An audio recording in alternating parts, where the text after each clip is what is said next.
Depuis quelques heures, Lee Jae-myung est donc le nouveau président de Corée. Le dirigeant de centre-gauche a prêté serment à Séoul dans la foulée de l'annonce des résultats de la présidentielle qu'il a remportée.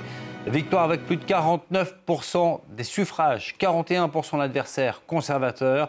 Le pays bascule donc à gauche, notamment en réaction à la destitution de son prédécesseur. Pour autant, est-ce vraiment la fin de 6 mois de crise politique? On voit cela avec Chloé Borgnon à Séoul.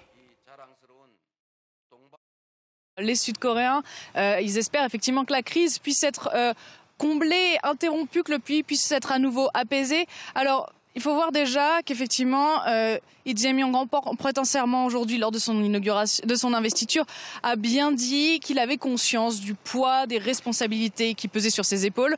Il va effectivement devoir réparer un pays fracturé. On l'a encore vu sur le vote. Il y a une fracture vraiment générationnelle, une fracture à la fois dans les genres, notamment chez les 20-30 ans. Les femmes et les hommes de 20 à 30 ans votent à l'opposé complet entre conservateurs et progressistes. Et puis une fracture géographique aussi entre l'Est et l'Ouest du pays.